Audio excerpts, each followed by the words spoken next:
শ্রীমঙ্গল, চায়ের রাজধানী নামে খ্যাত। এটি বাংলাদেশের উত্তর পূর্ব প্রান্তে অবস্থিত একটি উপজেলা। আর আজকে আমরা ভ্রমণ করব পারাবত এক্সপ্রেস 709 ট্রেনে করে, যা রাজধানীর ঢাকা কমলাপুর থেকে সিলেটের উদ্দেশ্যে চলাচল করে।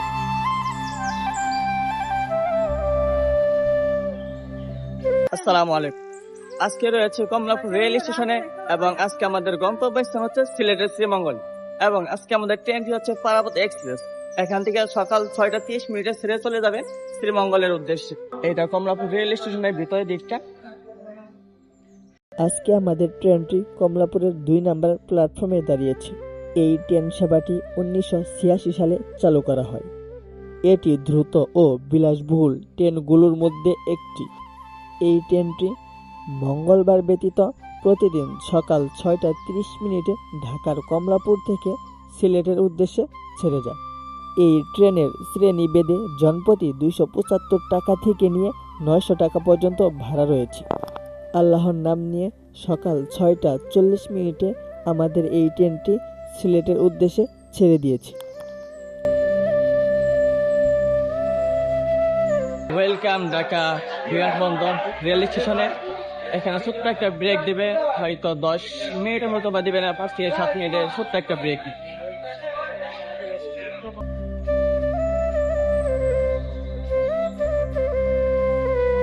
পারাবত এক্সপ্রেস ট্রেন, এই ট্রেনটি কিন্তু বাংলাদেশের বুকে 38 বছর যাবৎ চলমান। বাংলাদেশের ভেতর সব থেকে ট্রেন চলাচল, ট্রেন জার্নি কিংবা ট্রেনের সৌন্দর্য যদি দেখতে চান তাহলে কিন্তু আপনাকে ঢাকা টু সিলেট এই ট্রেন ভ্রমণটি করতেই হবে। বলা হয়ে থাকে বাংলাদেশের মধ্যে সবচেয়ে সুন্দর ট্রেন জার্নি ট্রেন রুটটি হচ্ছে এই ঢাকা টু সিলেট এই ট্রেন রুটটা। আজ আমি আপনাদেরকে সঙ্গে নিয়ে এই ট্রেন জার্নিটি ভ্রমণ করব ঢাকা টু সিলেট এই ট্রেন রুটটা। আমাদের আজকের গন্তব্যস্থান কিন্তু ঢাকা টু শ্রীমঙ্গল এবং আমি আপনাদেরকে এই শ্রীমঙ্গলের পরিপূর্ণ ভিউটা দেখানোর চেষ্টা করব।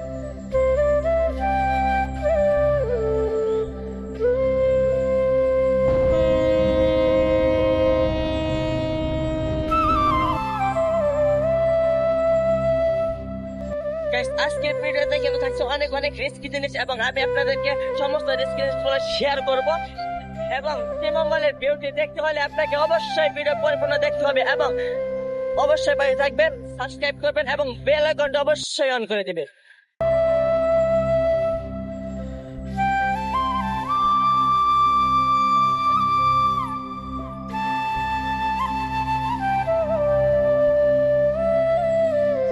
বাংলাদেশকে দেখতে হলে, বাংলাদেশের সৌন্দর্য যদি উপভোগ করতে চান তাহলে কিন্তু ভ্রমণের বিকল্প কিছু নেই। আপনি যদি পুরো বাংলাদেশকে ভ্রমণ করতে পারেন তাহলে কিন্তু আপনি পুরো সাকসেস। আর এই পুরো বাংলাদেশকে আরো বেশি রোমাঞ্চকর ভাবে ভ্রমণ করতে চাইলে আপনাকে কিন্তু ট্রেন ভ্রমণ করতে হবে।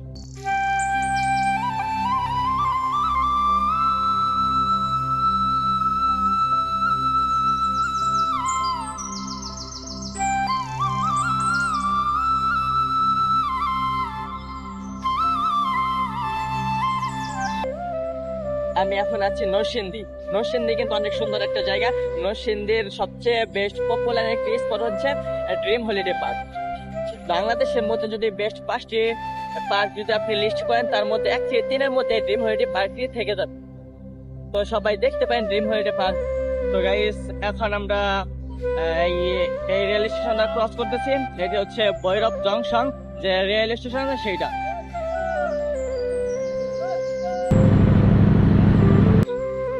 মেঘনা যমুনার তীরে কত ঢেউ চলে যায় আসে নতুন তীরে। বর্তমানে আমি এখন আছি মেঘনা নদীতে।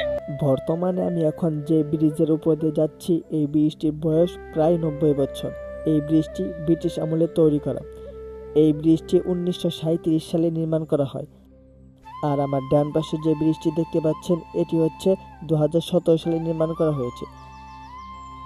আর আমার বাম পাশে যে ব্রিজটি দেখতে পাচ্ছেন এই সড়ক সেতুটি নির্মাণ করা হয় 2002 সালে। বলাই যায় ব্রিটিশরা দেশ লুটে নিয়ে গেলেও তারপরেও দেশকে ভালো কিছু একটা দিয়ে গিয়েছে।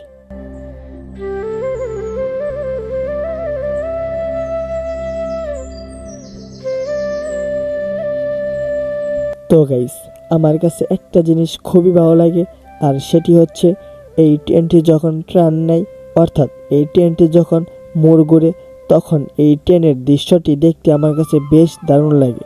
আপনাদের কাছে এই দৃশ্যটি কেমন লাগে তা অবশ্যই কমেন্ট বক্সে জানিয়ে যাবেন। বর্তমানে আমি এখন যে জেলায় আছি এই জেলার নামটি যদি আপনাদেরকে বলি তাহলে মনে হয় না বাংলাদেশের মানুষ এই জেলাটির নামটি শুনেন নাই। আমি আপনাদেরকে আরেকটু ক্লু দিয়ে দিচ্ছি, এই জেলাটি মারামারির জন্য বেশ পপুলার। হ্যাঁ গাইস, ঠিক ধরেছেন, আমি এখন ব্রাহ্মণবাড়িয়া। আমি শুনেছি ব্রাহ্মণবাড়িয়া নাকি 2 টাকার জন্য মানুষ মেরে ফেলা হয়।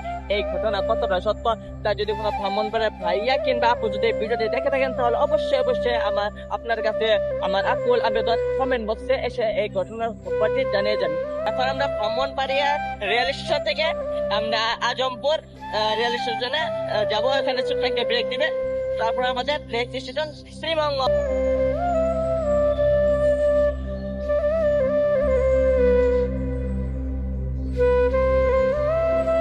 এখান থেকে কিন্তু সকালে ছাদে উঠে, কারণ এখান থেকে মূল সৌন্দর্য শুরু হয় শ্রীমঙ্গলের। আমি কিন্তু এই ছাদে ফার্স্ট টাইম ট্রাভেল করতেছি, সো একটু রিস্কি লাগতেছে। দেখেন কি পরিমাণ গাছপালা। তো গাইস, আমি কিন্তু ট্রেন জার্নিতে ট্রেনের ছাদে এই ফার্স্ট টাইম ট্রাভেল করতেছি। আপনাদের আমি সাজেস্ট করব ট্রেনের ছাদে ট্রাভেল না করার জন্য। আর যদি কেউ ফার্স্ট টাইম ট্রেনের ছাদে ট্রাভেল করেন তারা অবশ্যই একটি বিষয় লক্ষ্য রাখবেন, সবসময় সামনের দিকে ফোকাস রাখবেন, কারণ ট্রেনের ছাদে যখন ভ্রমণ করবেন তখন অসংখ্য গাছপালার ভিতর দিয়ে কিন্তু এই ট্রেনটি চলে যাবে। তো সেই দিকে একটু লক্ষ্য রাখেন। আমি কিন্তু এই গাছপালার সাথে 2 বার হোঁচট খেয়েছি।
এই ট্রেনটি যখন এই শ্রীমঙ্গলের কাছাকাছি আসে, অর্থাৎ এই চায়ের বাগান আর এই রাবার বাগানের ভিতর দিয়ে যখন ট্রেনটি চলে যায়, তখন কিন্তু ট্রেনটি একটু চলে। তার কারণ হচ্ছে এই প্রাকৃতিক দৃশ্যগুলো সবাই যেন উপভোগ করতে পারে, এই কারণে কিন্তু ট্রেনগুলো একটু চলে।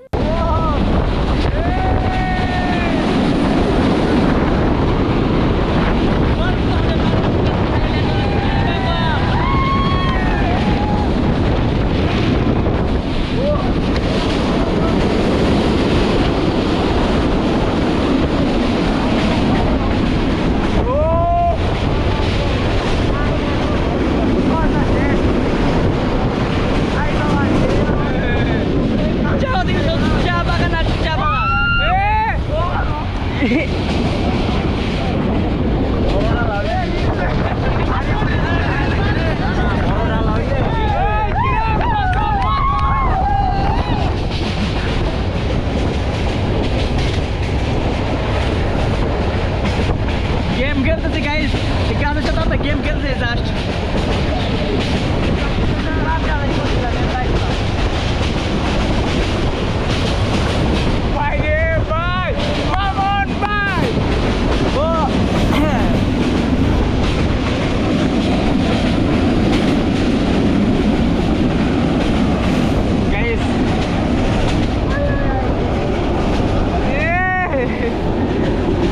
আজকে আমাদের সাথে আছে বৈরব থেকে আগত আমাদের একটা ভয়ঙ্কর রাস্তা। আর ভাইয়ারা বলেন আপনার অনুভূতিটা কেমন?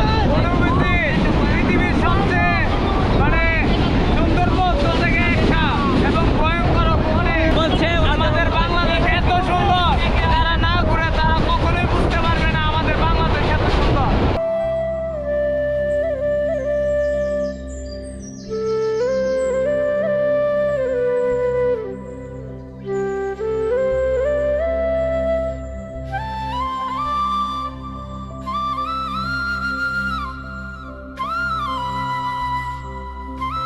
তো গাইস ফাইনালি কিন্তু আমরা এই প্রাকৃতিক দৃশ্য দেখতে দেখতে এবং এই প্রকৃতির সাথে গেম খেলতে খেলতে এই গাছপালার সাথে আমরা গেম খেলতে খেলতে কিন্তু আমাদের গন্তব্যস্থান শ্রীমঙ্গলে পৌঁছে গিয়েছি। Welcome to Sreemangal. তো গাইস আজকের ভিডিওটি এই পর্যন্তই, পরবর্তী ভিডিওতে আবার দেখা হবে। আর হ্যাঁ, এই ভিডিওটি কেমন লেগেছে তা অবশ্যই কমেন্ট বক্সে জানিয়ে যাবেন। আর যদি আরেকটু বেশি ভালো লাগে তাহলে সাবস্ক্রাইব করতে ভুলবেন না। তো গাইস এবার মতো বিদায় নিচ্ছি, আল্লাহ হাফেজ।